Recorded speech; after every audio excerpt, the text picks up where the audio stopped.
shout out my hometown, Memphis.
Good afternoon and welcome to the Nottingham Wildcats arena. We have WBBL championship action between the Nottingham Wildcats and the Durham Palatinates, and I'm delighted to be joined by Jasmine Joyner this afternoon on commentary. Jazz, welcome to the commentary booth. Hey, Mikey. Obviously, before we get into this, Nottingham played at home against Newcastle yesterday. You were sat on your new least favourite place in the world, the physio table, but what do you think about how the team played yesterday? I was happy that they played like that. They had a great start. I feel like that was a good start we had in a very long time. It was good to see Simone out there playing her game, her and Chelsea playing very well together, Moen playing well together as well. I feel like we played like a team, and we definitely we did good. It was a good start, a good feel to get these playoffs running next week. And obviously we'll get into today's game, but first of all, as always, we'll hear from both coaches as I caught up with Kenrick Liebert and Lee Davey a few minutes ago. Here pre-game with Nottingham head coach Kenrick Liebert. Obviously, Kenrick, you wrapped up the number 4 seed yesterday, but how important now is it to get something out of these last 2 games going into the playoffs next weekend? Yeah, I mean, the last 2 games are about staying healthy while making sure that we continue to develop our identity. Still trying to get Chelsea and Simone to learn how to play and score together. I think that's important. So, we're just trying to keep moving in the right direction.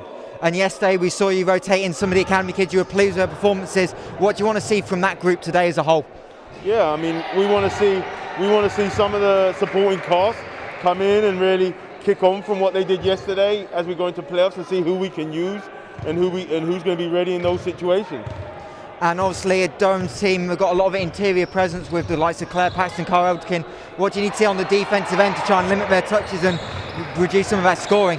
We've tweaked some things in how we defend, because obviously you go from defending Gorell and Abby Lowe and McVicker to now defending Paxton and Elderkin, and obviously we've got to make sure we don't give them as much room to play, especially with the ability to score the basketball and rebound the basketball for both of them. So for us, we'll tweak things a little, but they got to guard us too.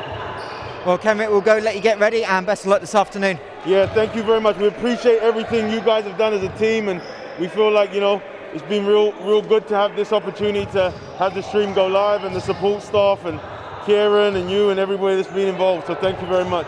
Thank you, Kenrick. Now here with Durham head coach Lee Davey. Lee, just talk about yesterday first of all. Managed to pick up a good road win against Oakland. Yeah, no, it's a slow start, which seems to be a trend for us, but once we got going, we played some good basketball both ends of the floor, so it was really rewarding to see things come together at this time of the year. And obviously you're playing a little bit better now. You obviously picked up the win against Newcastle a couple of weekends ago as well. What do you want to build on into these last two games, even though they don't necessarily mean as much for you? I think it's just a continual case of just building and moving forwards. We have some players who are returning over the next couple of years, so it's continuing to build on their areas of improvement while building on top of some of their strengths, and then making sure some of the senior players, again, trying to drive them to just help mentor through some of the younger players in some situations that they might not just be ready for right now, and with the limited practice time due to the volume of games, we're only going to get there through watching and talking about it more than actually doing it at this point in time. What are the keys for you against this Nottingham team? Obviously, a little bit of a different lineup than last time now with Jasmine joining out, but what do you need to focus on to try and get some success this afternoon? Well, I think regardless of who's playing today, I think they're going to be a very pressure-orientated team. They're going to extend up the floor. They're going to try and push the tempo to suit them. So I think managing that's going to be the first point. I know we both played yesterday, so it's really managing the energy levels throughout. And I think the first thing that tends to go in these situations is more the mind than the legs. So as long as we're concentrating on what we need to do, I think we'll be in a position where we can compete in this game. Well, Lee, thank you for your time and best of luck. Thank you. And welcome back to Nottingham, where we've got just over 2 minutes till tip here for WBBL action. Last weekend of the regular season. Games in the regular season will conclude on Wednesday. Both Durham and Nottingham will be back in action ahead of May Madness, which starts in Newcastle next Saturday. And the Nottingham Wildcats will be in action on Sunday against either the Manchester Met Mystics or the Essex Rebels.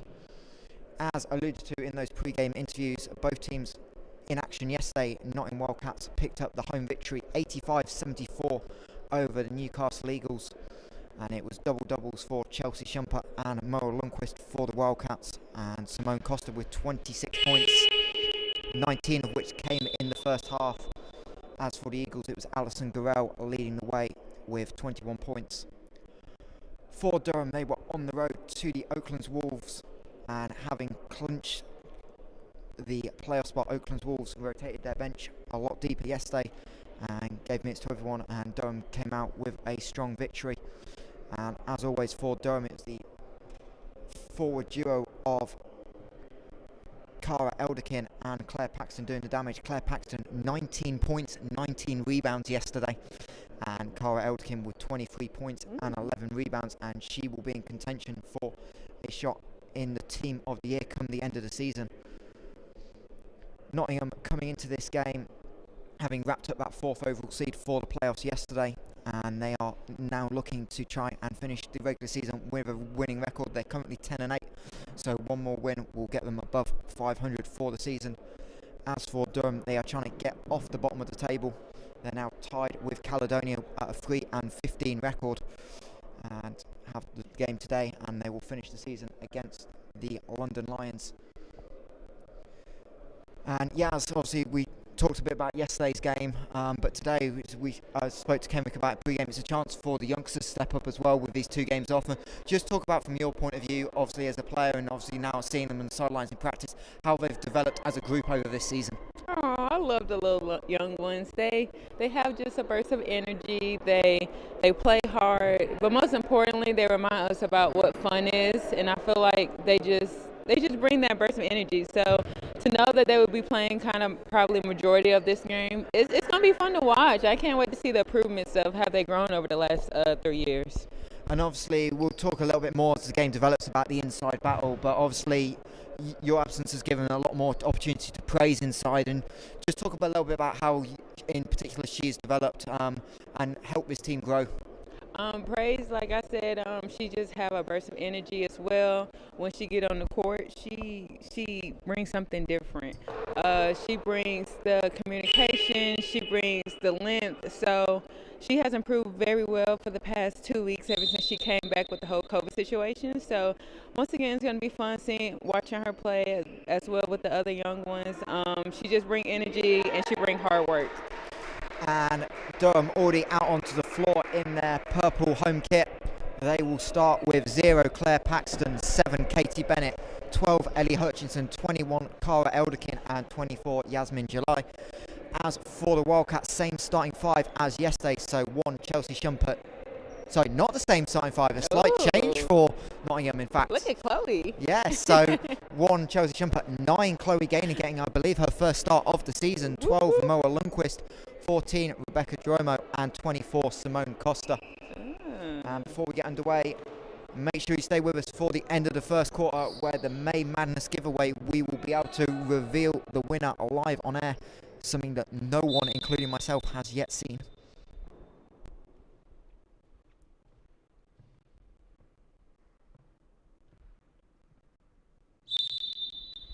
And we will announce at the end of first, as everyone continues to show their support for equality in all aspects of life, and it'll be Lundqvist and Elderkin for the jump ball to get underway on this Sunday afternoon, as Shumpert gets the tip, finds it straight to Gaynor, and Chloe Gaynor able to get the strong start. And Yaz, talk about fast break points, 30 fast break points for the Wildcats yesterday, and I know it's been an area of emphasis throughout the season of trying to play a little bit more up tempo. I feel like that's our game. So to know that this is Chloe's first start, but she also got the first points as well. So, we like to play fast. Wildcats, we like to play fast. We like to sometimes slow it down, but it's a good start. That's our game, getting points in transition. And Simone Costa, a little short on the foul line pull-up. Apologies, here the sound's a little bit crackly. We'll have to kind of restart the stream, so we'll need a break in play to do that. So just bear with us until we get that opportunity to try and restart the streaming software. As Elderkin to Paxton, these two really been dynamic for Durham all season, and Paxton to that little turnaround fall away, and there's not a lot as a defender you can do about those type of shots. That's a bucket. Paxton, I love playing against her. She has that fadeaway. I try to practice it, but I'm gonna leave that to her. But hey, Moa came back winning, right? Yeah, what you see at one end, you see at the other. Moa Lundqvist able to get the full way to go, and Moa Lundqvist had a really strong season in her first pro year, having come out of the University of San Francisco, averaging 10.5 points, nearly 9 rebounds as well. Paxton now working on Lundqvist, nowhere to go, kicks it to Elderkin. Again, Durham trying to back down. Elderkin gets past Gaynor and able to get back to the right hand and lay it home for 2. So for the 2 leading scorers for this Durham side, both able to get early buckets, and we are tied at 4. 90 seconds gone of this WBBL Championship fixture. Costa now left wing drive and dish, finds the open Lundqvist, and a slightly different spot but same range, and Moa Lundqvist off to another strong start. That's her shot, the baseline. That's a threat for her. If she's on the baseline, she's making that shot 8 out of 10. And July, who was the addition to the Durham roster in February, finds Paxton. She'll fire up the 3, and Claire Paxton a little bit short. And Rebecca Dromo able to pull down the defensive board. And now Chelsea Shumpert out in transition, works the baseline, skip to Simone Costa. And the 3 in and out, and a good box out by Elderkin to keep Lundqvist off the glass. Hutchinson, one of 2 former Seven Oaks Suns juniors, her and Katie Bennett now on the ball, coming from coach Len Bush's academy. And obviously the Suns have a chance to wrap up the regular season this afternoon against the Leicester Riders just down the road, as Paxton, 2 on the shot clock's going to have to go to a left and force a tough look up, and Moa Lundqvist there with the good defense once again. Yeah,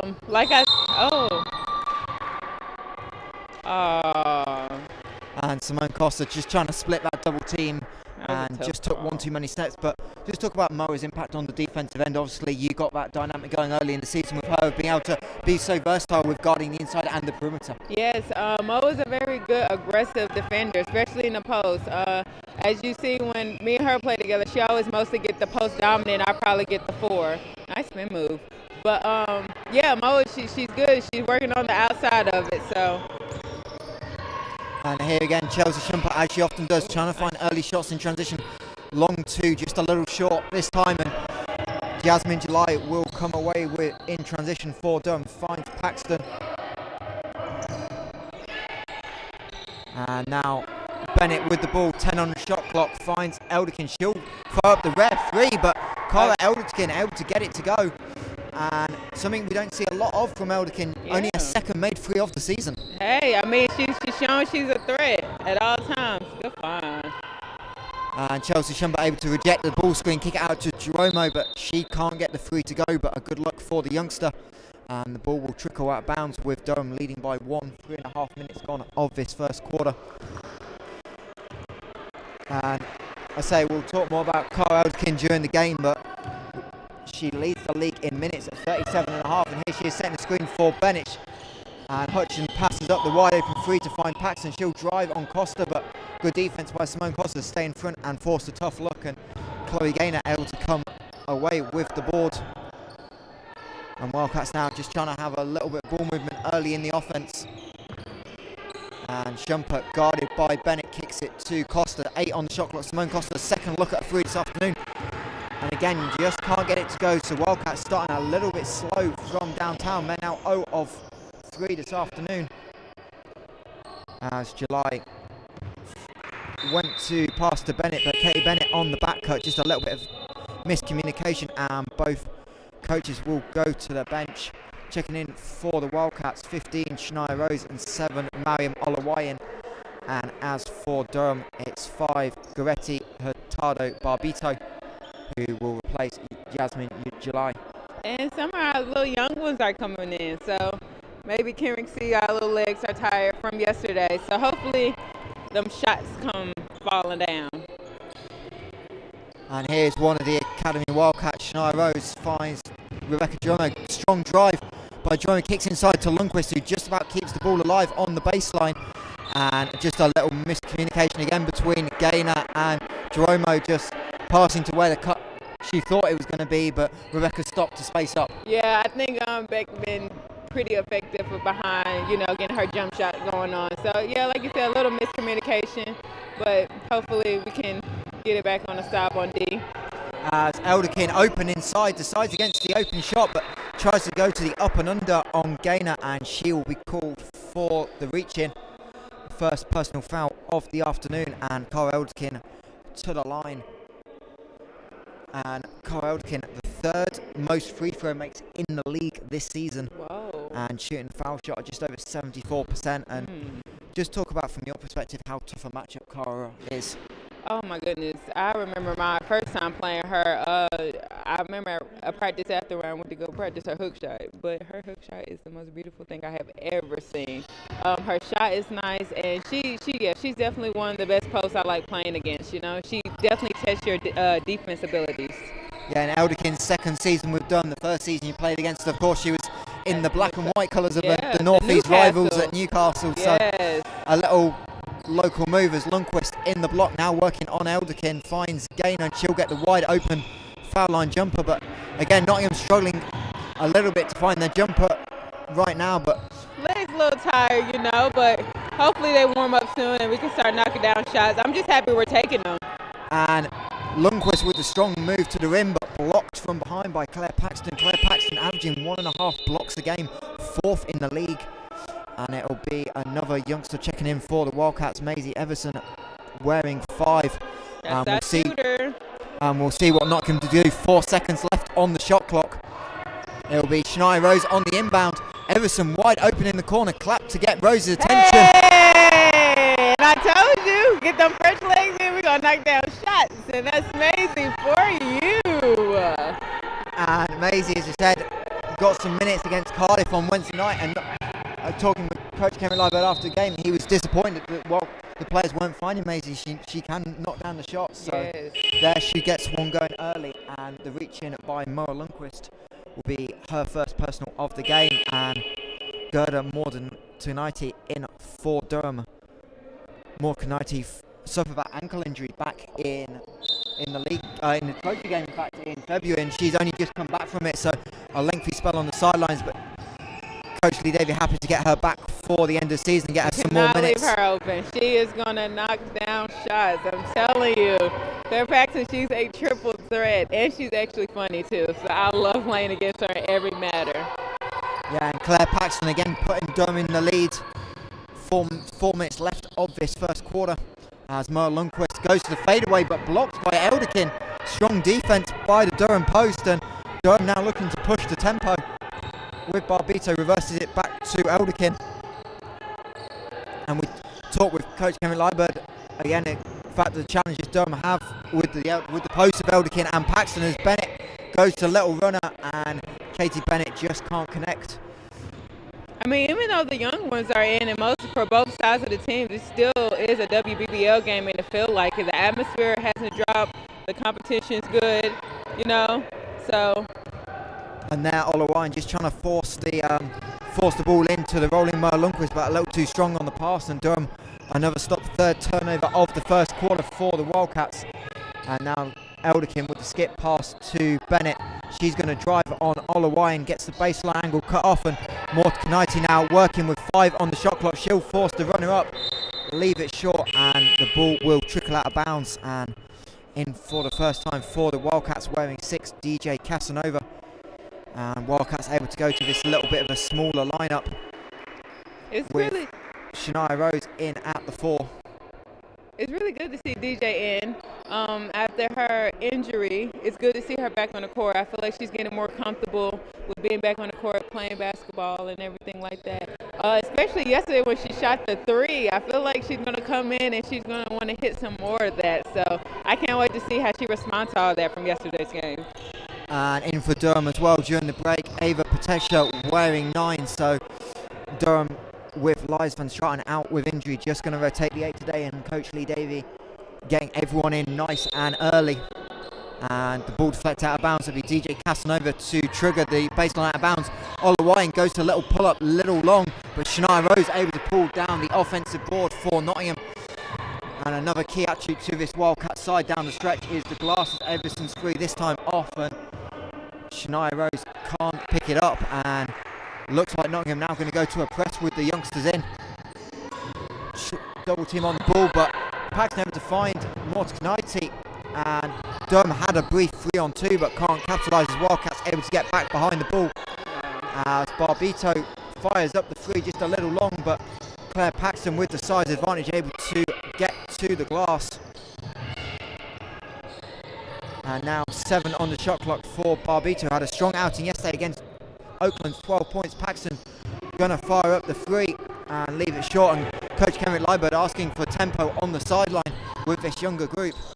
But Avison and Olawain can't connect. Barbito into the passing lane, and she will lay it home for 2. The Spaniard in the first season for Durham, certainly coming on down the stretch. 12 points against the Oaklands yesterday, and 11 points and 4 steals against the Eagles last Sunday. As the Durham team now trail by 4, and Nottingham again trying to feed the post, but Lundqvist has it deflected away. She'll have to put the ball on the deck. And Moa Lundqvist now 3 of 3 from that mid-range jumper. I told you, baseline shot, that's a bingo. She gonna hit it. As Patesha in the corner declines the 3, trying to drive on Olawain, can't find an angle to the hoop, so she'll kick it out. And now Elderkin on the opposite block will spin and work on the baseline, come back to the right-handed hook and leave it a little short. And now Wildcats in transition. Olawain beats Patesha. She'll go to the rim, can't get the layup to go, but Casanova there for the offensive board. And Claire Paxton able to affect that shot. Seen the little hand. I'm not gonna lie, seen the little hand that got hit, but the refs letting them play, so that's good. Oh, except for the out of bounds, but Yeah. Still they're letting them play. The out of bounds something certainly you have to call. Right. I knew that was coming. Karen's not gonna let that. Cameron's not going to let that lead go too far. So you see, as he's putting in Simone and Chelsea back in. And yeah, as you said, Chelsea Shumpert back into the game along with Simone Costa. So Kenrick Leiber just trying to get a little run going to win in the first quarter. This first quarter certainly flown by inside the final minute as Costa there, super aggressive, and will get to the line 4-2. And just talk about Simone Costa down the stretch. Obviously, the last 4 or 5 games, she's really taken on a bit more of a scoring load for the team. Yeah, definitely. I think ever since I have kind of got injured, Chelsea and Simone chemistry has gotten better. They know that they have to kind of be that, be strong and be aggressive every step of the way. And Simone definitely took that role. It's so good to see her playing out there freely, playing like the Simone that we know that she can play. So it's good that she's stepping up to be a leader, even though she was already a leader. But yeah. And I know you'll be pleased, like Henrik, to see the free throws drop in. Had some struggles all year. Nottingham Wildcats still bottom in the league in free throw percentage, but Costa able to go 2 for 2, and Casanova strips more to Knighty in the press. Rose to Costa, and Simone Costa gets the contact from Claire Paxton, gets the basket to go, and will go to the line for the additional foul shot. And let's not forget that nice pass from Shania Rose. That was a nice pass, good look. That's what I'm saying. When you play with these girls, they bring the fun. They're going to let you know, like, you pass the ball to me, I pass the ball right back. So it's good to see that connection as well. Yeah, and the Wildcats full court press just forcing that turnover, and Lee Davey changing the backcourt up immediately afterwards, going with Ellie Hutchinson and Katie Bennett, back into the lineup. And Simone Costa able to complete the 3-point play, and the Wildcats now with their first lead of the afternoon. That lead will be cut to 1 as Durham execute the press break to perfection, and Claire Paxton able to lay it home. And see if the Wildcats will run the clock down now. Just a 1 second shot clock, game clock differential, but Lundqvist and Costa on the give and go, and 7 quick points for Simone Costa. And Chelsea Shumpert in the full court press called for the foul on Katie Bennett. But Wildcats still with plenty of team fouls to give. Shumpert's third team foul of the quarter. And just a heads up that we will have to take a brief break from the stream at the end of the first quarter as we have to reset the software, and hopefully when we get back we'll be able to announce the winner of Made Madness as Shumpert with the steal to end the first quarter, and after 1, Nottingham Wildcats 18, Durham 15. We will take a very brief break just to reset the stream and hopefully fix the audio issues.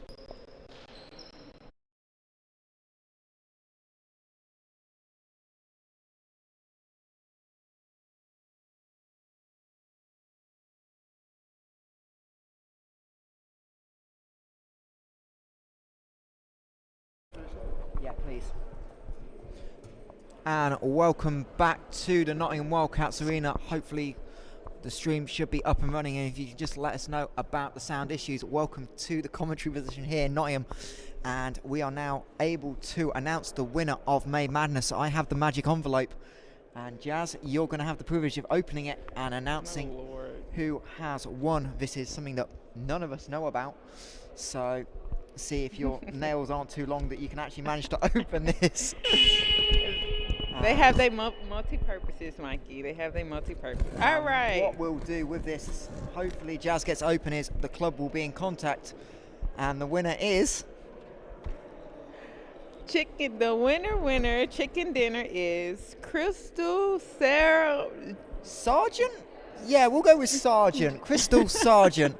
We picked a lovely, nice name for you there, Jasmine. Go, Crystal! You won the Mad Madness fan pack. And what we'll do, well done, Crystal.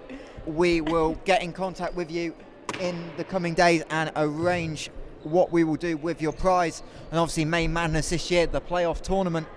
Exciting. And obviously, Jazz, as the second quarter gets underway, just talk about the progression of the growth in the league, obviously from your first year, that now we've got every single playoff game broadcast live on Sky.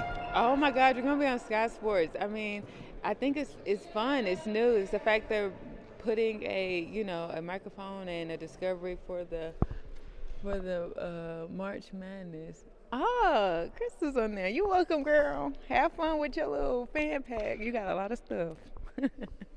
But yeah, the May Madness stuff is going to be really cool, and I'm so happy that they're bringing it to women's basketball so we can showcase our league. Our league is really good, and it's so exciting. I cannot wait for the whole May Madness. I really wish I was playing in it, but I think it's be more fun to watch. I know what the issue was. Letitia Willis is wearing a 16 instead of 11.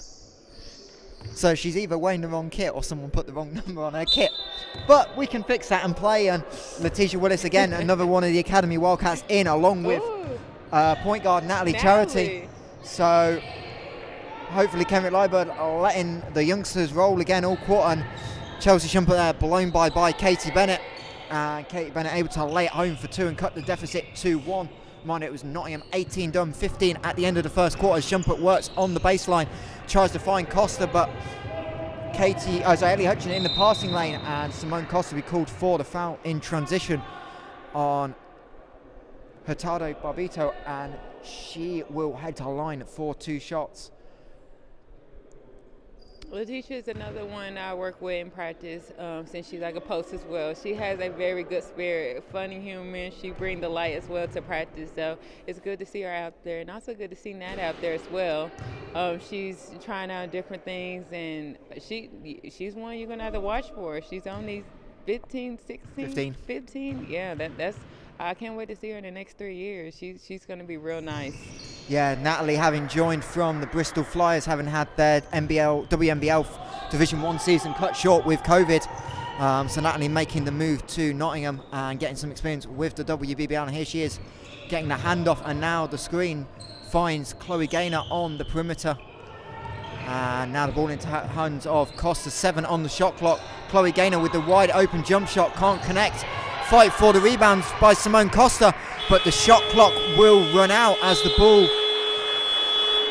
didn't hit the rim. Simone Costa and Kenrick Liebert appealing, but yes, the referees definitely got that one right. Ball did not touch the rim. Listen, the referees never have nothing right in this game of basketball, okay? I'm sorry to say, but no, that definitely didn't hit the rim. So like you said, that was a good call by the refs. I give it to them on this one. So yeah, it's just the Wildcats thinking the shot clock reset, and Durham will have a chance to take the lead once again as Hutchinson drives, tries to find the cutting Elderkin, and now Shumpert with the ball. Super dangerous in transition. She'll go for the pull-up 2, in and out, and a strong rebound from Claire Paxton, and Letitia Willis called for the over the back on the rebound, and that will be the second team foul of the quarter for the Wildcats. And Claire Paxton again doing the damage on the glass. Claire Paxton, the leading defensive rebounder in the league, even over you, Yaz, with your stats. I mean, I didn't play a couple games, so we'll give it to her. Oh no, I'm afraid it's averages. Oh, averages. Oh, okay then. Well, like I said, she's a very talented player. She's a triple threat type of person, so that's one you definitely have to look out for. And Barbito able to come up with the steal on the press, and just about able to keep the ball alive. And now Durham with Paxton finds Barbito, skips to Elderkin. She'll get back to the middle, left-handed layup. Looked like there's some contact on the play, but referee's happy to let it go. And now Elderkin trying to pressure Chloe Gaynor, perhaps a little bit frustrated she didn't get the foul at one end, will commit her first personal foul of the afternoon. Hey, I feel her. Sometimes you just got to let it out. But I hated it had to be on our player. But I definitely understand there was a lot of physical contact down there. The refs probably missed, but... And nice to see we've got some supporters of Natalie in the chat, the Phoenix Life and Wellbeing Coaching, which is, I think, part of the Southwest Development Programme, in the chat this afternoon, as Simone Costa again can't connect on jump shot. Wildcats really struggling to find their rhythm from jump shots outside of Moa Lundqvist, as Ellie Hutchinson's free off to the right. And again, Chelsea Shumpert trying to set the Wildcats up in transition. Simone Costa finds the cutting Letitia Willis. She's caught under the rim, but able to get it to go. Look at that reverse piece. Yes, girl. And just talk about that finish as well, Jazz, to get caught under the rim and have the presence of mind to go up and under. I mean, listen, if you're playing against praise, you're going to have to finish through contact in practice. So that's what I can say. The post plays, we come out tough, we come out physical. Even if we have a little foul, so we're going to finish through fouls as well. And there, Katie Bennett being aggressive and getting to the line. Oh, sorry, not to line. Foul said was still on the drive. I'm not going to lie, I've got no idea who that foul was on. Oh, it's 10, so that'll be first on Natalie Charity. And third team foul for the Wildcats, so I have to be careful not to commit too many more fouls as they'll send Durham to the line as Paxton drives, gets the contact from Willis, and indeed, talking about free throws, Claire Paxton to the line for 2. And Claire Paxton having a strong season. She's averaging 15.5 points per game, nearly 9 rebounds, along with 3 assists for this Durham team. But the free throw line has been an area of struggle. She's just shooting just 52.5% this year. And right on cue, misses the first. Wow, Mikey, you done jinxed her. Oh my goodness, that's probably why I missed mine. You over here talking about my free throws and I'm up there missing it because you're jinxing it. Wow, thanks, Mikey. Oh, Mikey, you made it miss 2 times. Oh, wow. Sorry, Claire. It was all Mikey, swear. I can't take responsibility for a free throw, I'm afraid. As Charity finds Costa, got a little bit of room, kicks out to Gaynor. Looks like Durham are kind of in a little bit of a hybrid man zone at the moment. Charity's going to have to make a play. 2 on the shot clock. Has to put it up to beat the buzzer and just a little bit too far off, but Natalie Charity doing well to create some space to even get a shot off there. And now it's Claire Paxton handling the point for Durham. 6-foot point guard out on the floor. Right. And Elderkins too, well long. And neither team able to find much offensive rhythm in this second quarter. And Chelsea Shumpert looking to go coast to coast and get some contact in transition from Katie Bennett, and she will head to the line. Yeah, that's one thing. If Chelsea's in the open floor, she's a very dangerous player. So, I mean, at that point, that's all you can do is foul. That's what I do in practice anyway. But, so, yeah. And obviously Chelsea is someone you know well, not just from your time with Wildcats, but before. That's my best friend. Hey, girl. She better make these free throws. But just talk about how dangerous she is in transition, especially when she gets the defensive rebound and able to just go coast to coast. I just jinxed her, Mikey. I don't know what it is. But, yeah, definitely. I feel like that's something we have grown our connection over the past 5 or 6 years playing together. Transition-wise, I know what to set the pick, and, you know, she's just very – I mean, you don't know what to do. You don't know to stop her on the drive or stop her on the shot. She's definitely an MVP contender in my eyes. And Barbito are able to not connect on the drive, and here's Shumpert in transition. Told you. Wildcats 2 bigs, both running the floor, and it's Chloe Gaynor on to lay it home for 2. Yeah, she's creating a play. If it's scoring or she finding somebody, that is what she's going to do. That's why I said she's a triple threat and definitely an MVP contender. And obviously, nice to see the Wildcats bigs able to get out in the floor in transition. I'm not saying they've learned anything from you, Jasmine Joyner, but obviously something we saw a lot as Ellie Hutchinson able to connect on the mid-range jumper. And Durham. That's another one. You get Simone going downhill, you cannot stop it. And it results in a timeout. Those two together are so powerful. Kind of get me jealous because now Simone's taking my spot, but it's okay. But yeah, you get Simone going downhill, she's a very hard player to stop. And Simone Costa now up to 9 points personal as the Wildcats into a 5-point lead, their joint biggest of the afternoon. And just a check-in on the chat. First time we're trying this all year. Hello into Portugal. Miguel checking in from Portugal, obviously supporting Simone, and a little message there for you, Jazz.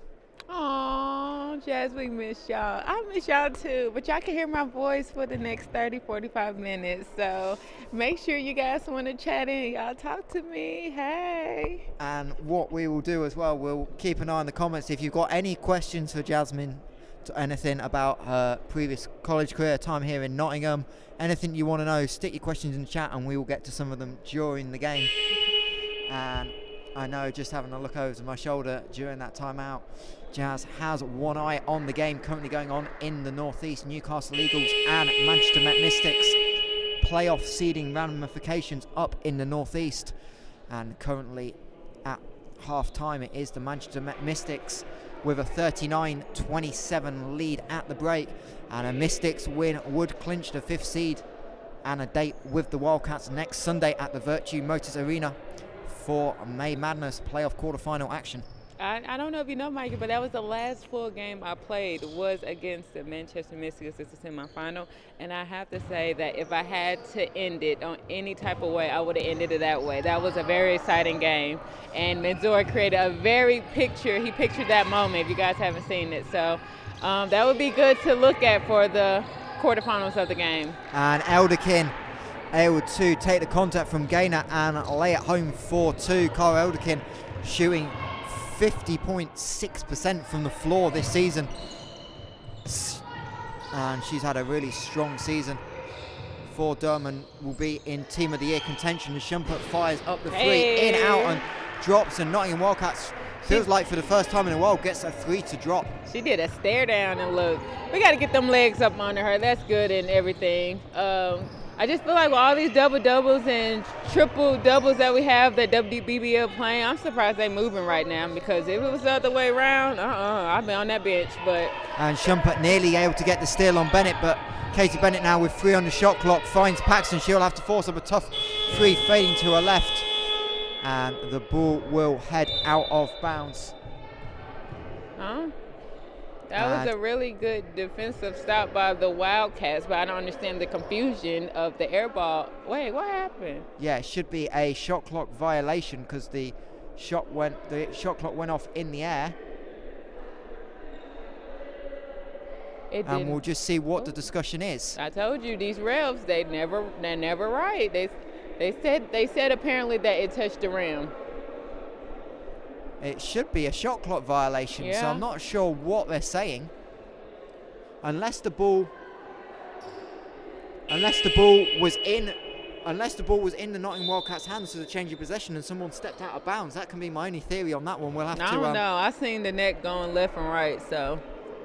And we'll try and get a clarification on that at some point just to see what happened. You can see Kenrick Liebert arguing it, and I tend to agree with him on this one.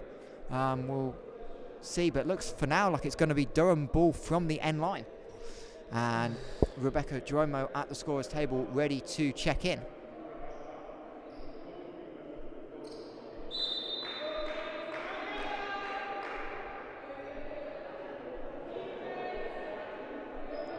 And you can see the two coaches arguing about making sure they're in the coaching boxes. Lee Davey and Kenrick having a bit of a love laugh.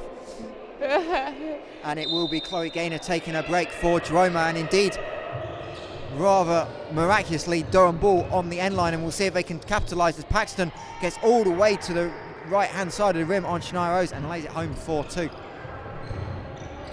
And Durham now back to within 4 as they try and stay in this penultimate game of the season. Reminder, Durham already played the Wildcats twice this year and fallen a little bit short both times, as Hutchinson finds Bennett on a give and go, and a little bit of a pretty footwork to avoid the travel there by Katie Bennett, and now she finds Elderkin, who has it knocked away by Jeromo, and now Shumpert 2-on-2 in transition. No one stopping the ball, and easy as you like for Shumpert to lay it home over the top of the rim 4-2. Look at her getting up high, a little floater. I'm so proud of her. And Shumpert now up to 6 points personal on the afternoon as Paxton can't get it to go, and Elderkin's put back just a little off.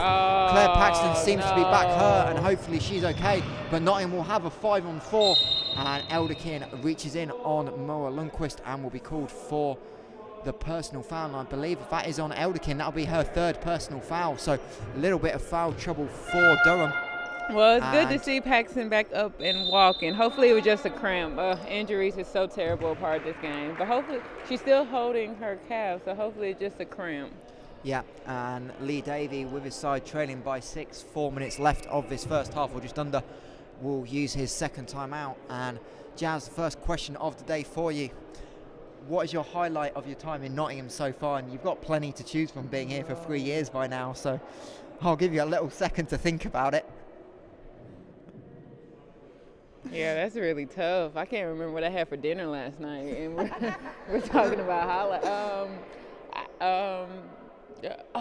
I can say this might be the highlight, is beating Seven Oaks here, and we gave them their first loss last year. I feel like that was fun because that was a team that we just we was going through a rough time. We was going through the midst of Miss Pauline, her health and everything, and that was just like a win I feel like we needed at the time. And it was also a win that we well fought hard for from the tip into the end. And then that's also when we had the crowd and the fans there. So I can say that was a highlight. That was definitely a highlight game of that I can always remember from playing at Nottingham Wildcats. And I'm sure you'll reminisce on a couple more as they pop into your brain. I certainly know there's a couple, but obviously that Sevenoaks game probably feels like the last time Sevenoaks lost a game. Yeah. It was apart from obviously the cup final, but obviously they're still on track to keep the undefeated season this year. Yes. And have a chance to clinch the title. It looks like Claire Paxton is going to have to come out the game for Durham. Oh no, she's coming back in. It'll be Jasmine July who will take out Cara Elderkin, who picked up those 3 personal fouls. So I suppose with Durham only having 2 bigs, they kind of need Paxton out there with Elderkin on those 3 fouls, and we'll see what Coach Kenrick Liebert drew up in the timeout for Nottingham. And indeed it was to a cut to Simone Costa, but she is tied up, and it will be Nottingham ball on the end line once again, this time from the other side. So unfortunately not quite as successful an end line play as the Wildcats lightened, and now looks like going into something else, and Costa with the ball working on Barbito, finds Lundqvist, and Shania Rose is going to get a wide open 3 in the corner up, and ball tipped out of bounds by Jeromo. But again, presence on the offensive glass for the Wildcats. Yes, like I said, the young ones, they're not gonna be afraid to call for the ball if they're open, so that's a good thing too as well. You know, getting them ready for the states for the ones that are going, and Shania's one of them. Yeah, and Shania, and I think Rebecca as well, who's committed to Robert Morris University in D1, if I'm correct, as Bennett a little too long on the 3, and Durham just with the 9 points so far of this second quarter. Now Simone Costa wide open from the trail spot, in and out, and Barbito able to get another defensive rebound for Durham. It's her 4th of the afternoon as Paxton's caught, manages to find the cutting Katie Bennett, and Katie Bennett, second field goal in quick succession, has got Durham back to a 4-point deficit. 2.5 minutes left of this first half as Shumper attacks off the ball screens, finds Lundqvist, and instead of shooting the wide open jump shot, extra pass by Moa Lundqvist, and Rebecca Drummer able to lay it home for 2. Yes, Beck cut that time. I guess she's seen that let me cut and get it wide open. That was a very smart move by Rebecca. And Barbito's floater in and out, and Coach Kenrick Liebert will use a timeout. 2:12 left of the first half. Nottingham 32, Durham 26.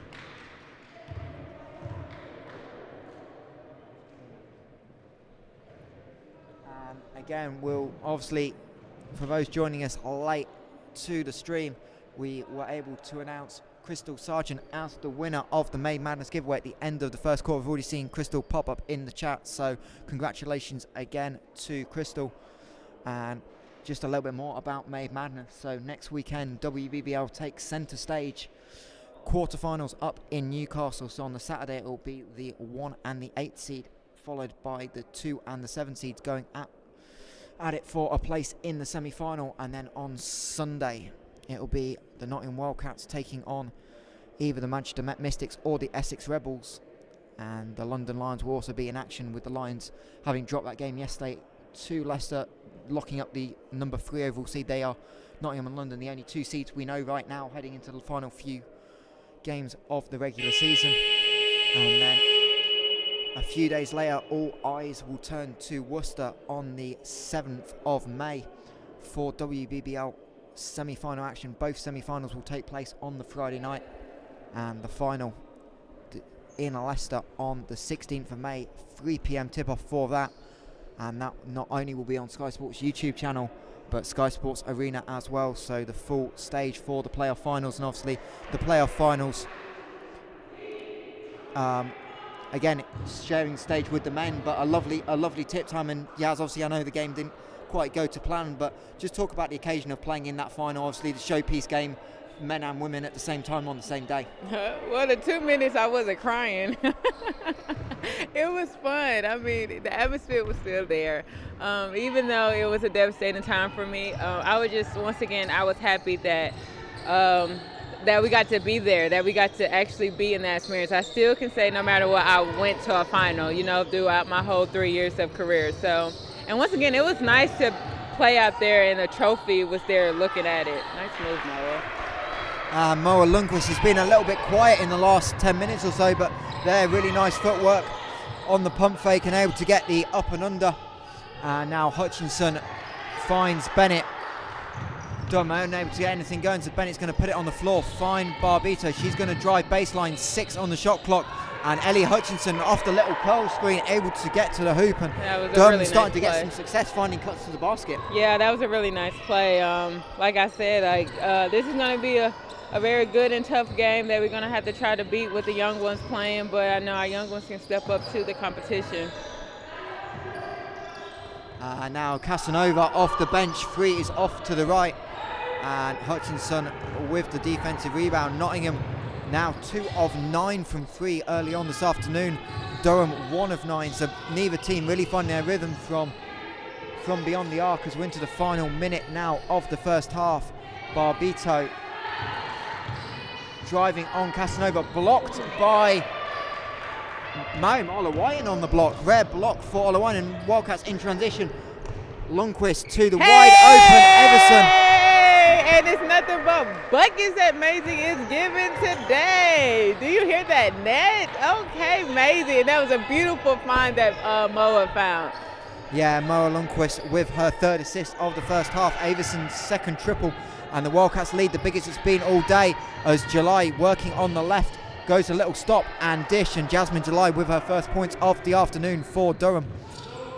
The signing from ARU, a little bit like Natalie Charity, as Olawayan finds Casanova, missed the wide open Everson, and Moa Lundqvist to beat the buzzer, turnaround off to the left. And again, just the inexperience a little bit of the guards there, Jazz, just to get the head up and see the whole floor. Just Mariam just looking a little bit too much on the one side and missed the open Everson in the corner. Yeah, that's something once again that our young ones also have to develop and know. You know, Maisie done hit 2 from 3 from that spot. So wide open, and they're giving her space. You got to let them pay. So hopefully the older guards will kind of tell her that, and, you know, hopefully that she will see that. And obviously that wraps up the half. It's Nottingham 37, Durham 32. And Jazz, just what are your thoughts on the half? Obviously, not a lot to play for both teams in terms of there's not a lot of table ramification on this game, but a really entertaining game so far. Yeah, it's been good. It sounds like it's fun out there. The atmosphere is loud. You hear from both bench sizes. So, like I said, I feel like the second half is going to be even more exciting to see both of them actually warm up to it, and hopefully some shots behind the 3 will hit. Yeah, we talked about the shooting struggles for both teams. Nottingham 2 of 9 at the break, Durham 1 of 9 from downtown, but both teams having success from the arc, from inside the 3-point line. Nottingham at 52% from 2 in that first half. Durham up at 54, and really Durham are doing well. And we talked about there, Durham lead points in the paint, which will be a huge plus for Lee Davey. And going into the break, they're up 20 points to 18 at the half with paint points. And before we go to the break, just have a look at those leading scorers. Simone Costa leading for the Wildcats with 9 points, 3 rebounds and 3 assists as well for Simone. And Moa Lundqvist with 8 points. As for Durham, it's Cara Elderkin, who's been played with some foul trouble towards the back end of the first half. She's on 3 personal fouls at the break, but she has 9 points and 3 rebounds. And Claire Paxton, 8 points as well for Coach Lee Davey. And just before we take a few minutes break at halftime, another question in the chat, Jazz. Who's been your toughest individual matchup in the WBBL? And I think I know where you're going, because I remember having a chat with you when a certain departure happened a couple of months ago, and you were rather pleased that you wouldn't have to see this individual again. No, don't say rather pleased, because I love playing against her, but the hardest one have to be Kate Oliver from Leicester. Me and her have a throwdown every single time we match, but I can say she has made me a very great player.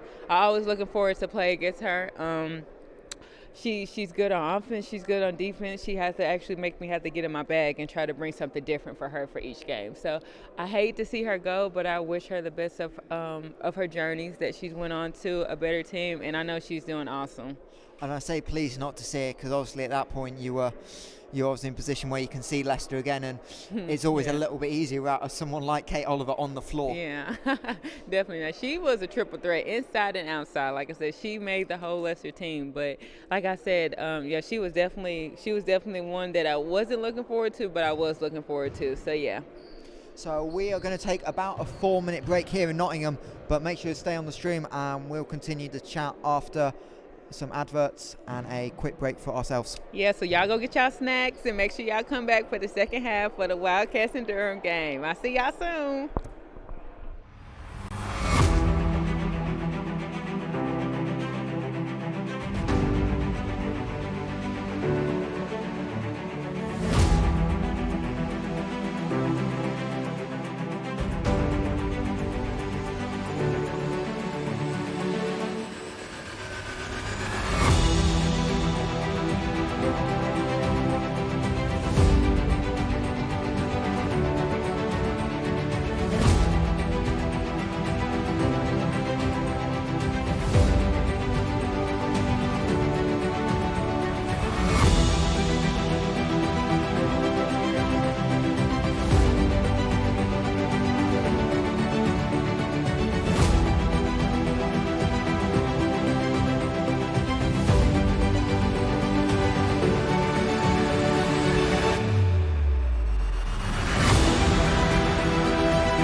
welcome back to the Nottingham Wildcats Arena, where we've got 7 minutes till half time, and since I'm joined by a special guest this afternoon, I thought we'd use this chance to have a little bit of a chat. So Jazz, obviously end of your third year coming up, just talk about your experience in Nottingham, obviously, and you came in just as Kenrick joined the club, and how the club has continued to grow in your 3 years.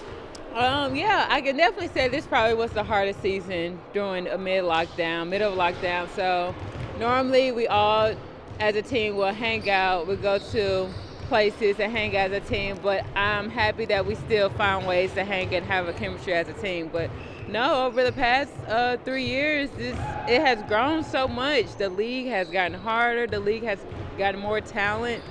So I'm just happy. The love that I get from here is just so amazing. Like, it's just something I always remember from being here. And obviously you talked about the season, obviously the challenges this year. Just how difficult has it been from a playing point of view, just to deal with the COVID regulations, and obviously that initial lockdown period as well, where you couldn't really do much apart from leave the house and come to the gym? Yeah, I'm literally coming from here to my home and the grocery stores, and that was very hard. But like I said, when you hit this court, your mind it forgets everything. It forgets about lockdown, forget about COVID. You're out here, you're playing with the ones that you love, and you're just having a great time. So I'm very thankful that this league got to play during the whole COVID restrictions, and it gave us a chance to play and get our mind off of some things. And obviously, for people that don't maybe know you that well, just talk about the journey to get to Nottingham as well. Obviously, your high school career into your D1 career. Yeah, well, I played at UT Chat with Chelsea for the first 4 years, and then she went off to Union. I also played overseas in Finland and Luxembourg. My season got cut short in Luxembourg because I had a heart condition, and I thought I was done playing basketball until Chelsea brought me over. Mikey, you called me, actually. You recruited me. And next thing I know, I came over here to Nottingham Wildcats. And like I said, these 3 years have transformed me, made me into the person that I want to be. And I'm just so thankful for this opportunity. This is something, like I said, it's something I will never forget. Yeah, and obviously, I mean, we won't go into too much detail about the whole recruitment story behind it, but obviously it was just as Kenrick was coming in, I was still at the club at the time, and Chelsea said I might know someone that might be interested, and I turned on the tape, and I've got no qualms in saying as soon as I turned on the tape, I went, this is the person I was looking for all summer. And obviously then me and you had an initial chat while with Kenrick was at the time was on GB duty, and I'm really glad you enjoyed your time here from a personal point of view, because obviously it was unknown. You said you literally thought at one stage you were done with your career. I was on the couch eating chips when Chelsea said, look at this contract, sign it, and come over. I said, what? So it wasn't quite that easy, people yeah. at home. I'm not that nice. But no, it was a blessing in disguise, and I'm so happy that I found my passion in it. Even though my season got cut so brutally and so bad, I still have the passion for it, and who knows, I'd probably be out here in the next year, lacing up my shoelaces and playing the game again. And obviously now you've had a little bit of a setback now with your knee, but just talk about how that experience is helping you with the rehab a little bit. The fact that, if anything, you've been through worse, which a lot of people haven't in their careers. Yeah, definitely. This is definitely. Okay, I can tell you weren't listening to me, yeah. So I'll be nice and ask you the question again. So just talk about how sort of the experience of now with your knees, it's almost a little bit easier in a way, just from the sense of you've almost been through a scenario where you've had a long layoff before. Yeah, definitely. I was gonna say this is my first injury, ACL. So, I mean, going through this, you can't let a queen be down for long, but apparently the queen is down because of my knees. So I can't say sometimes I'm still in denial. I be still thinking I can really, do a spin move and stuff like that. But I can definitely say my faith has grown stronger in this. Mentally, I have grown stronger. It made me love the game and appreciate the game more also. I kind of hate the days where I'd be like, I didn't want to play today, and more of I should have played harder that day. So like I said, I appreciate the game, the beauty of the game, and like I said, I can't wait to be back out there, but I'm more thankful that I'm still around it. Yeah, I mean, and obviously you're going to be watching the rest of the season from the sidelines, but just talk about this group and how they continue to adapt, and and where the mentality of the group is going into towards the playoffs now. Yeah, I kind of seen it in the finals. When I got hurt, you can see they was bothered probably the first half, the rest of the half, but the second half they came out and they fought. Like when I seen that, I knew that without a doubt that these girls are going to continue to fight. We still have a mission on the table, and that's still to win some silverware at the end of the year. Yeah, and obviously the Nottingham Wildcats, it looks like, based on what is currently going on in Newcastle, we'll be playing the Manchester Met Mystics, and that's a matchup on a personal level. And you said you enjoyed playing against Manchester, but it's a team you've always perhaps done well with. And we were joking a few weeks back on camera. It's maybe a team you personally would like to play every week. You're right. Yeah, like I said, we always had a little rival against Manchester. Last year and my first year, it was very hard to beat Manchester. It's still very hard to beat Manchester. You have a talented Georgia Jones out there, and then Rian Bailey with the experience. That's going to be a good matchup. I can't wait to see if that do happen.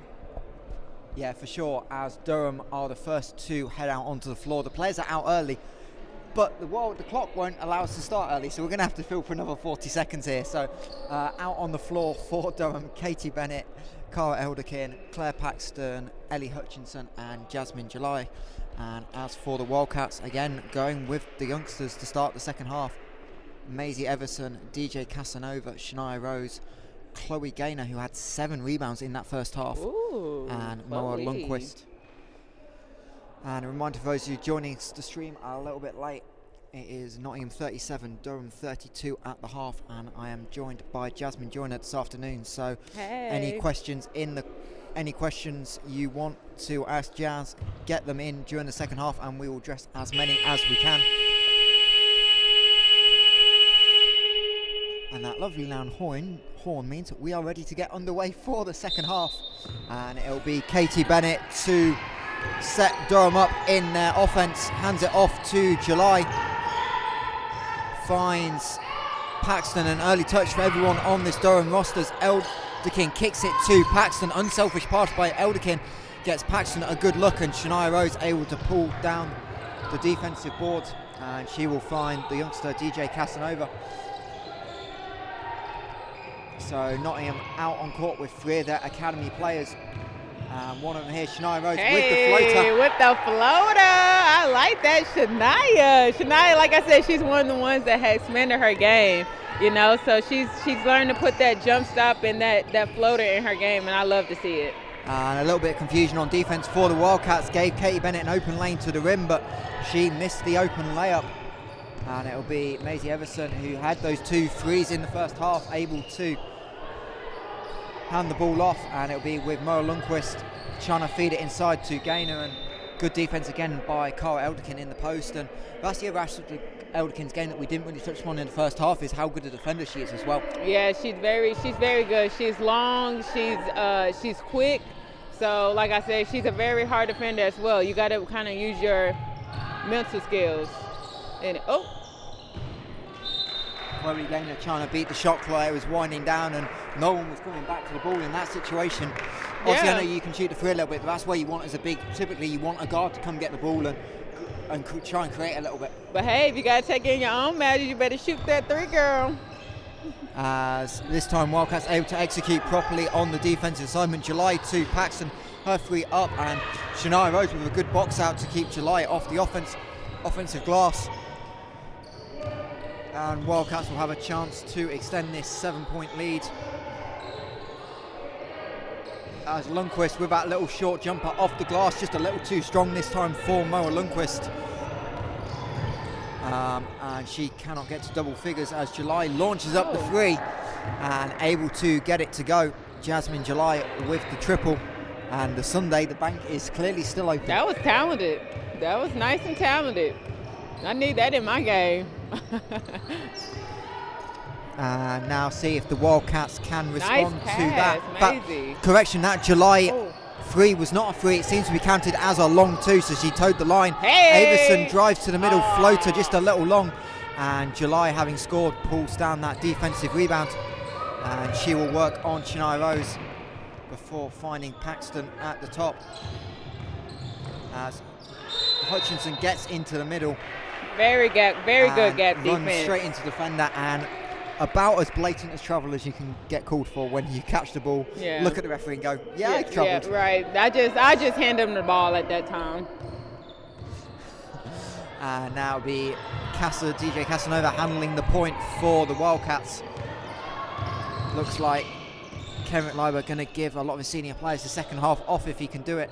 And Chloe Gaynor's jump shot a little short, and it'll fall into the hands of Katie Bennett and Durham out in transition. Paxton running straight into Gaynor, but Gaynor trying to take the charge, still just sliding to her left ever so slightly, and will be called for the blocking foul. They're going to be hurting in the morning. I know they're going to regret that. But hopefully Paxton's okay. She's played a lot of minutes this game, am I right? She seems to be laughing. I love her. I love her spirit. She is just so beautiful. I love her so much. I think that's what you call taking one in the stomach. Yeah, that's called taking one for the team. And just talking about maybe Kevin trying to give the senior players the half off. In comes off the bench Simone Costa, Chelsea Shumpert. If a game is going, if it's the mini ball, it don't matter. Them girls, them women are going to be in there. So he's going to put them seniors in for sure. As Hutchinson just about manages to stay in bounds, but Ellie Hutchinson able to connect on the triple. We're back to a one possession game here at the Nottingham Wildcats Arena, final weekend of the regular season. A reminder, both these teams are in action on Wednesday night to conclude the regular season before May Madness. And Moa Lundqvist there with the tough move, able to get the ball on the deck and lay it home for two, and she's the first player this afternoon into double figures with 10 points. And Elderkin able to just about keep the ball alive. Bennett finds July, she will give it off to Paxton and now try and post up on Duomo. Tough move for July, in and out, nearly getting the tip to go as well, but Duomo able to control it, and it'll be the ball in the hands of Chelsea Shumpert for the Wildcats. Finding the cutting Simone Costa, able to get the underhanded layup, just a little too strong, but another good look for Simone Costa. And now Claire Paxton out in transition, trying to find the cutting Hutchinson. And Durham now will recycle the ball and keep the possession alive with July. Another Durham cut in the paint, Katie Bennett this time trying to find a former teammate at 7-8, Ellie Hutchinson, but Simone Costa able to go to the passing lane. Woo! She said, you ain't know which way she was going. That was a nice move by Simone. She's going to take it. She is going to take it. And perfectly on cue as Laura Costa, who, I don't know, may well be Simone's mum. I mean, if in I want the chat saying, let's go, and there it is, the nice little move as July gets into lane, finds Hutchinson. Another great look at a three for Hutchinson, and a contested rebound pulled in by Chloe Gaynor on the glass at 8 defensive boards for Gaynor. Shumpert transition three a little off, and Shumpert with her first miss from downtown this afternoon. And with 5 minutes gone in this third quarter, it's a Nottingham lead by 6. And Paxton to Bennett. Bennett wide open, but comes back to use the screen for a second time. And we'll have to give it up to Paxton, who drives on Lundqvist. Tough jump shot. Elderkin with the rebound. Put back is fouled. Gets the basket to go, and Carl Elderkin will go to the line for a chance for a 3-point play. And I know we've mentioned it before, but again, just take the time to talk about Carl Elderkin in terms of stats. 10th in assists, 6th in steals, 7th in field goal percentage, 4th in rebounding, 2nd in offensive rebounding, and 12th in scoring. And certainly someone that I know you said you like to play against, but someone that's certainly in contention and will be talked about as one of the best bigs, if not the best big in the league this year. Yeah, like I said, she's long, she's strong, and she has a shot that you cannot block. Like I said, if you try to block it, it's most likely going to be a foul. So she's really good, and she knows the basket around her. She's definitely a triple threat in the post. And ironically, the person that may keep her out of Team of the Year is sitting to my left today. I know that you missed a few games, but obviously the start of the season you had was still strong and still being talked about in contention for Team of the Year. So. Oh, really? Oh, that's so nice to hear. As the Wildcats managed to dribble out the clock and take a 24-second violation. And July trying to find Hutchinson. July did well to rearrange that pass and not turn it over as Hutchinson stopped the cut just at the last minute. And now she'll find Paxton. 5 seconds on the shot clock, being guarded by Letitia Willis. Good defense by the youngster, staying front. Yes. Paxton to the fall away, and the ball tipped out of bounds by Jeromo. Yes. And Durham keep it alive. That was very good defense by Letitia. Like I said, when you're in practice and you gotta go against Praise and Moa and myself when I was playing, you're gonna have to learn how to play defense, or you're gonna just get embarrassed the whole practice. And you do not want to get embarrassed the whole practice. And the first sub of the second half for Durham. Barbito back into the lineup. Katie Brennett with a break, and Elderkin now trying to drive middle, kicks it to Paxton. 3 is up and in and out for Claire Paxton. She looks to tie the game at 43, and the ball straight into the hands of Chelsea Schumpert, but Durham able to get numbers back and slow up the Wildcats in transition as Schumpert goes to a little step back. Hey, that was a nice split that she did right there. I'm telling her you can't stop her. Once she says she's going to score, she's going to score, and it's going to be very hard to stop her at that.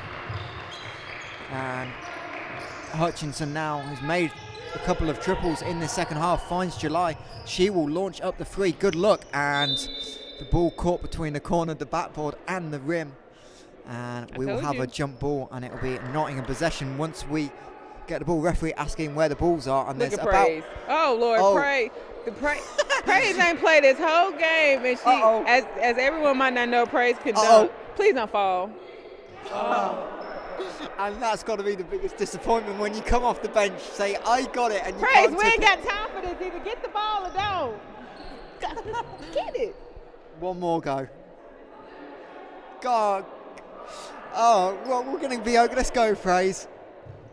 Lord have mercy. And the most relieved person in the building is the coaching staff with Praise not getting hurt. Yeah, Aaron's probably over there highly upset that she did that at this point. And there he is. Yeah, Aaron. I'll tell you what, and I think we'll turn this on its head. We need to say the S&C and physio haven't done a good enough job of working on the vertical to free the ball up. Right. It's not Praise's fault, it's clearly Aaron's fault. As Paxton denies gain on the drive, and now Durham 2-on-1 in transition. Barbito to July. Little stop fake to let Gaynor blow by, and a really smart finish. Yeah, that was a really nice move that she did. Get him up in the air. That was really nice. Hopefully we can get a stop right here, but Chelsea with a nice bucket. And again, Nottingham struggling on the offensive end. Just the 8 points. 7.5 minutes gone of this third quarter. And July on the baseline, working on Jeromo, finds Paxton, mid-range jumper up and good for Claire Paxton. And certainly by her standards, she had a bit of a rough afternoon. Now just 5 of 16 shooting for Paxton. But again, doing a lot in a lot of different areas of the game. Yeah, but she's gonna keep shooting, and some of them definitely gonna fall in. That's for sure. And Jeromo keeps the handoff, going to drive, rejected again by Paxton, and the ball comes back off Jeromo. So Claire Paxton, we just talked about doing things at both ends of the floor. That's her third block of the afternoon. She's also got 7 rebounds, 4 assists. So a strong showing from Claire Paxton, and Nottingham with a triple substitution. Mariam Olawai, Natalie Charity and Moa Lundqvist into the game for Nottingham, and Gerda Mortknighty in for Durham, and she'll give a break to Ellie Hutchinson. And it'll be Durham with a chance to take the lead, something they've not had for a long time, but what you want to do is not turn it over straight off the inbound when you're trying to take the lead. And it was Mariam Olawine came up with the steal. The pass just a little bit behind Natalie Charity, and she unable to take advantage, but Jeromo's layup a little too strong, but Claire Paxton tipping it out of bounds. And it'll be Wildcats ball, 14 on the shot clock. And it'll be Rebecca Jeromo to trigger the inbound. And she has to find it to Olawine. Jeromo popped, it was wide open. She's still open, it's going to fire up the 3, and again, neither team really making pay of good opportunities from downtown. And we talked about Durham having a lead. Now they've got possession and the chance to do it, as Barbito finds Palatinates on this left wing, 9 on the shot clock, driving on Olawine. Good defense by the youngsters, stay in front now. Barbito going to have to throw something up and banks it in. Tough finish by the Spaniards. Yeah, that was nice. That's another one I might have to put in my bag. But hopefully we can get a score right here on the offensive end for the Wildcats. Yeah, and it's the first Durham lead in 20 minutes of action as Charity able to find Olawayan off the elevator screen. 8 on the shot clock. Ball finds the hands of Moa Lundqvist. And Moa Lundqvist does what she does best from the elbow. And when you need a bucket, you put Mo at that free throw line, that baseline, and I'm guaranteed she's going to give you a bucket. And now July, 40 seconds left of this third quarter. What looks like it's going to be a close finish. Paxton to Barbito. She's going to drive baseline, go to a little floater. Back-to-back buckets for Barbito. She puts Durham back in the lead, and we've got about a 1 second game clock shot clock differential for Nottingham as Olawine rejects the screen. Euro step finish. That little Euro step that she did. Okay, Miriam. I think the Wildcats bench were asleep because normally we see some celebrations, but nothing there. Come on, is that because you're not over there cheering them on? Most likely. Ooh. Well, that was an interesting third quarter. Like I said, this was going to be a good game, folks. 49-48, and your Wildcats is up by 1. Indeed, and just have a quick look at the stats at the end of 3 quarters. It's Moa Lundqvist leading score for the Wildcats, and with 12 points, and Simone Costa has 11. As for Durham, it's Cara Elderkin with 12 personal to go with 6 rebounds, and as we said, Claire Paxton doing a little bit of everything. 10 points, 7 rebounds, 4 assists and 3 blocks this afternoon. And while we wait for the fourth quarter, another question in the chat for you, Jazz, is who's your favourite past player to play with? And I know who you're going to say, so I'm going to take the obvious one away. To play with, and I'm not going to allow you to say Chelsea. No. Because obviously you've known Chelsea, you played with her for 6-7 seasons now, so that's the obvious one. But who else apart from her?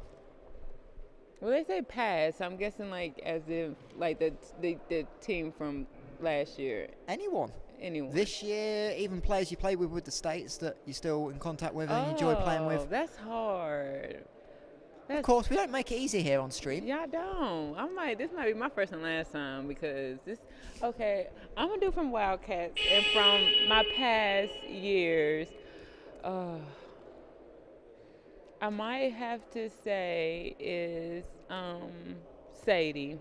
Sadie from last year. Sadie Russell. Yes, me and her, we had a connection on the court, and she's the one that kind of tended to calm me down when I kind of got, very over the head. If it wasn't Chelsea, it was definitely Sadie, and she reminded me about playing fun, and she always tell me little jokes on the court. So I miss her. I miss playing with her. So yeah, I would say Sadie.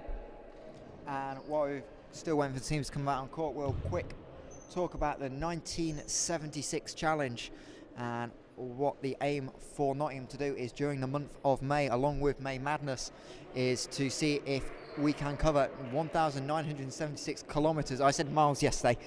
I made everyone run a little bit further.